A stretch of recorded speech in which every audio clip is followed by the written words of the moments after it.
Assalamualaikum warahmatullahi wabarakatuh dan salam sejahtera. Kembali lagi bersama saya Zahir Asna dalam YouTube channel Zahir Asna. Dalam video kita pada hari ini saya ingin berkongsikan tentang 10 kartun yang semakin dilupakan ataupun 10 kartun yang legend lah orang kata edisi TV9. Jadi tanpa melengahkan masa lagi, mari kita mulakan video kita pada hari ini dengan kartun yang pertama, iaitu Keluang Man. Keluang Man ni memang kartun yang orang kata legend yang pernah ditayangkan di TV9 ni. Yang kalau kita sebut Keluang Man ni pun masih terngiang-ngiang dalam kepala kita dia punya lagu dia kan. Macam mana lagu dia? Dia bagai seorang pahlawan, menjadi pembela pada yang tiada upaya. Macam tu lah sedikit dia punya lagu kan. Dan Keluang Man ni menceritakan tentang satu watak yang bernama Borhan yang telah pun menghadapi masalah sakit jiwa ataupun masalah mental menyebabkan dia jadi gila lah kan. Selepas dia telah dipukul oleh kawan dia disebabkan oleh dengki, maka dia telah pun duduk dekat hospital bahagia ditampoi. Dan pada satu malam ni dia telah pun keluar. Dia berjaya melepaskan diri dia daripada hospital tersebut. Dan masa dia tengah berjalan-jalan dalam hutan tu, dia telah terjumpa sut Keluang Man. Dan Borhan ni memang merupakan seorang yang mahir dalam ilmu persilatan. Sebelum dia jadi gila memang dia belajar silat. Jadi dengan menggunakan sut tersebut, daripada malam tu lah dia telah menjadi Keluang Man. Sebenarnya pada asalnya Keluang Man yang mula-mula bukan Borhan ni pun, tapi sebab Keluang Man tu dah mati dan dia menjumpai sut Keluang Man tu dekat dalam hutan tu, maka dia telah pun menjadi Keluang Man. Dan watak lain dalam cerita Keluang Man juga yang kita kenal adalah watak Tiong Man yang merupakan watak sebenarnya adalah Samad. Dan tak lupa juga kepada watak Inspektor Sahar. Inspektor Sahar ni saya rasa memang semua orang kenal kan. Lepas tu saya rasa antara ayat yang paling famous dalam Keluang Man ni yang kita ingat lah I mean now betul lah, macam tu lah. Itulah sedikit cerita tentang Keluang Man. Kartun yang kedua pula yang semakin dilupakan tak lain tak bukan adalah kartun Anak-Anak Sidik. Yang mana Anak-Anak Sidik ni juga merupakan satu kartun ataupun animasi tempatan yang pernah ditayangkan di TV9. Yang mana cerita Anak-Anak Sidik ni menceritakan kepada kita tentang kehidupan anak-anak sidik yang merupakan jago badminton negara yang tidak asing lagi bagi kita. So cerita kartun ni diadaptasikan daripada kisah hidup mereka lah kan. Yang mana antara watak dalam tu yang kita semua kenal adalah watak Miss Bon, watak Alan, watak Rashid, watak Adul dan watak-watak yang lain lah. Dan yang menariknya tentang Anak-Anak Sidik ni apa? Yang menariknya sebenarnya cerita yang kita tengok tu ataupun komik yang kita baca tu adalah satu cerita yang diceritakan oleh court badminton, diceritakan oleh raket, diceritakan oleh bulu tangkis kepada kita semua. Tu lah yang menarik tentang cerita Anak-Anak Sidik. Untuk kartun yang ketiga pula yang semakin dilupakan di TV9 adalah kartun Cat Dog. Kartun Cat Dog ni saya yakin kalau mereka-mereka yang lahir tahun 90-an dan tahun 2000 macam saya cakap tadi, mereka memang tahulah tentang cerita Cat Dog ni yang menceritakan tentang kucing dan anjing yang mempunyai satu badan. Maknanya satu kepala dia sebelah ni kucing, satu kepala lagi adalah anjing. So cerita Cat Dog ni menceritakan tentang kisah hidup mereka lah. Yang mana dog ni dia duduk dalam rumah bentuk macam tulang, cat ni dia duduk dalam rumah bentuk macam ikan. Kadang-kadang diorang selalu bergaduh lah macam mana pun, tapi seorang tetap memerlukan antara satu sama lain lah sebab diorang berkongsi badan yang sama. So Cat Dog ni menceritakan macam mana perjalanan hidup cat and dog ni sendiri. Yang mana watak dog ni kita nampak macam watak dia ni macam tak bijak sikit kan. Kalau watak cat ni lebih bijak sikit, tapi watak dog ni nampak baik sikit, watak cat ni nampak jahat sikit. Dia macam kontra lah antara satu tu dan dia saling melengkapi antara satu sama lain. Cerita yang keempat pula adalah cerita Hey Arnold. Yang mana Hey Arnold ni menceritakan tentang kehidupan Arnold sendiri, merupakan seorang budak yang mempunyai kepala seperti bentuk bola rugby. Ni bukan nak body shaming ke apa, tapi memang kepala dia bentuk macam bola rugby lah. Yang cerita ni menceritakan tentang kehidupan Arnold itu sendirilah dalam kehidupan seharian dia bersama dengan dia punya atuk, bersama dengan dia punya kawan-kawan. Cerita Hey Arnold ni pun menarik juga untuk kita tengok lah masa kita kecil-kecil dulu kan. Cerita kartun yang kelima pula adalah cerita Danny Phantom. Yang mana Danny Phantom ni menceritakan tentang seorang budak yang telah pun menjadi separuh manusia dan separuh hantu setelah masuk ke dalam portal eksperimen milik mak dan ayahnya yang cuba untuk membuka pintu gerbang ke alam hantu. Diorang nak masuk untuk mencari hantu lah kan. So diorang pun buat eksperimen dan bila Danny masuk dalam tu, tiba-tiba dia telah pun diaktifkan pintu gerbang tu dan telah merubah dia punya bentuk-bentuk sel DNA dia menjadikan dia ni budak yang separuh manusia dan separuh hantu. Dan antara watak-watak yang famous dalam cerita ni juga adalah mak dengan ayah dia sendiri, kemudian kawan baik dia yang nama Tucker dan juga kawan kawan dia yang bernama Sam, yang perempuan tu lah kan. Dan watak Danny Phantom sebagai hantu ni dia sembunyikan daripada orang ramai, dan dia menggunakan kebolehan dia ni untuk melawan hantu-hantu yang jahat lah. So bila ada hantu jahat datang, dia boleh detect macam dia keluar sesuatu kat mulut dia kan. Dia boleh rasa kehadiran makhluk-makhluk jahat dalam cerita tersebut. Itulah cerita sedikit tentang Danny Phantom. Untuk cerita kartun yang keenam yang semakin dilupakan di TV9 pula adalah cerita tentang 3 serangkai yang sentiasa bersama ke mana-mana sahaja, yang mana mereka ni tak besar dan mereka tak kuat. Bila bekerja sama semua jadi mudah. Telefon berbunyi, telefon kami datang. Ya, mereka lah Lily, Tak dan Ming Ming juga. Mereka merupakan Wonder Pets yang akan membantu semua haiwan yang berada dalam kesusahan. So Wonder Pet ni menceritakan tentang 3 ekor haiwan ni lah, yang mana merupakan Lily merupakan hamster, kemudian Tak merupakan seekor kura-kura, dan kemudian Ming Ming merupakan anak ayam ke anak itik. Sebab dia anak ayam, saya rasa Ming Ming ni kan, sebab dia warna kuning macam tu. Jadi dia 3 ekor ni lah yang akan sentiasa bekerjasama untuk membantu haiwan yang dalam kesusahan. Bila dia dengar bunyi telefon tu kan, dia akan nyanyi lagu dulu.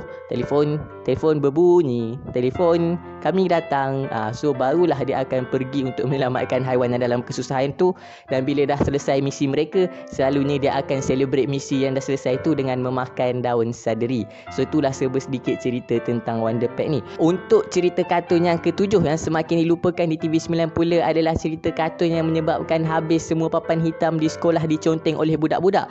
Kerana apa? Kerana cerita ini menceritakan tentang seorang budak dengan kapur ajaibnya, yang mana cerita tu tak lain tak bukan adalah cerita Chok Zone. Yang mana cerita Chok Zone ini menceritakan tentang Rudy yang mempunyai satu kapur ajaib. Dengan kapur tu dia boleh lukis benda-benda, lepas tu dia boleh masuk ke alam kapur. Dia boleh masuk ke alam lukisan dia itulah, dan dalam alam tu lukisan dia menjadi hidup. Dan dia juga boleh bawa keluar lukisan dia tu ke dunia nyata. Contohnya macam ada dia punya seorang kawan baik yang dia selalu lukis, iaitu Snap. Watak yang warna biru, yang pakai topeng, yang pakai sarung tangan warna biru tu kan. Snap tu adalah lukisan kepada Rudy sendirilah. Dan Rudy pun sering kali menggunakan kapur dia ni untuk kebaikan-kebaikan lah. Dia nak buat apa-apa yang perlu untuk kebaikan diri dia, dan dia juga guna untuk kebaikan orang ramai juga. Tapi kadang-kadang kapur dia ni juga dia guna untuk buat benda yang bermasalah.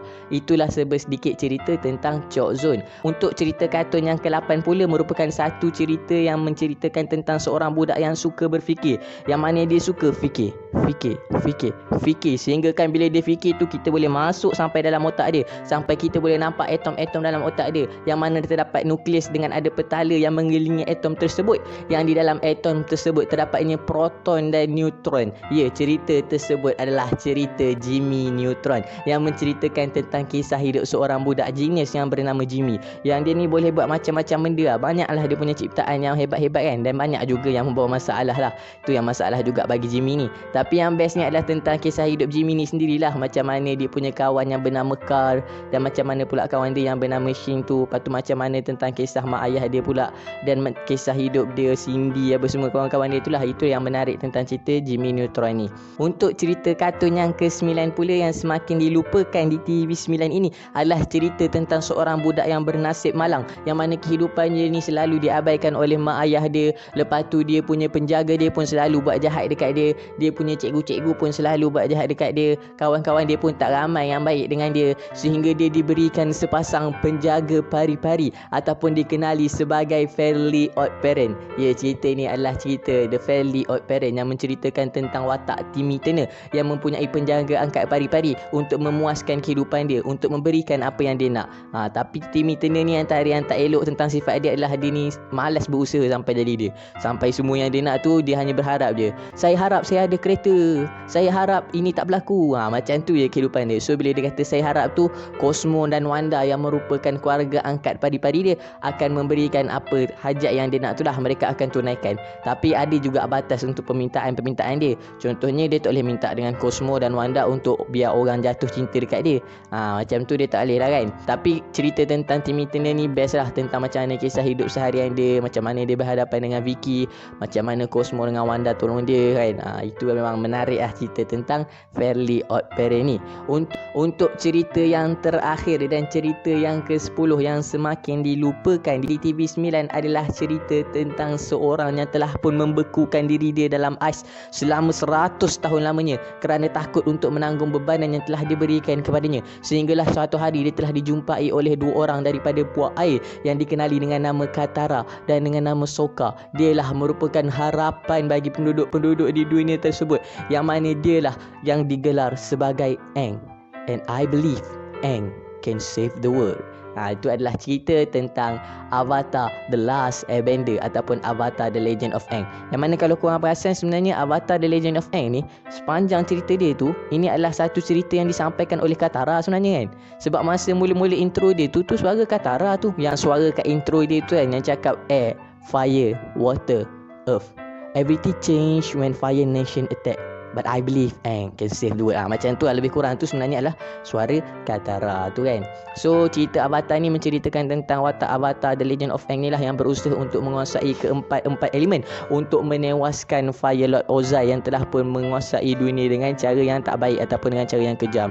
Dan dalam perjalanan hidup ni macam-macam lah yang dia dah belajar. Dan antara watak favourite saya dalam cerita ni adalah watak Uncle Iroh, iaitu bapa saudara kepada Zuko. Untuk cerita yang terakhir pula, yang legend TTV9 ni, saya taklah kata dia ni dilupakan, tapi dia memang cerita yang legend lah. Memang dia ni merupakan cerita tentang seorang yang tak boleh membuat keputusan dalam hidup dia. Dia nak pergi mana-mana pun dia tanya orang, kita nak ke mana. Dia nak buat apa-apa pun dia tanya orang, nampak tak benda tu kat mana. Lepas tu dia ni ditemani oleh kawan dia yang seekor monyet je kawan dia ni. Pakai boot warna merah dengan bawa dia punya backpack, lepas tu bawa dia punya map tu. Dialah Dora the Explorer. Benda besar-besar depan mata dia pun dia tak nampak. Dia tetap tanya kita, dekat mana gunung ayam itu? Ini ke gunung ayam? Kita yang tengok ni punyalah jawab, tu kanan. Dia buat tak dengar dia. Sampailah bila dia dah jumpa benda tu sendiri. So kita masih kecil-kecil dulu, tapi cerita ni sebenarnya kan cerita untuk kanak-kanak sebab dia cerita kartun. So tujuan dia adalah untuk bagi kanak-kanak tahu beza mana bentuk ni, mana warna ni kan. Dan yang menarik tentang cerita ni bagi saya adalah dalam setiap episod tu dia mengajar kepada kita bahawa tak elok untuk kita mencuri barang orang. Sebab tu setiap kali swiper datang, dia akan kata, swiper jangan mencuri, swiper jangan mencuri, swiper jangan mencuri, sebanyak 3 kali je. Dan swiper pun terus berlalu pergi. Swiper ni sebenarnya dia ni walaupun dia kaki mencuri, tapi dia ni bila orang larang dia tak buat. Tu yang bagus swiper ni.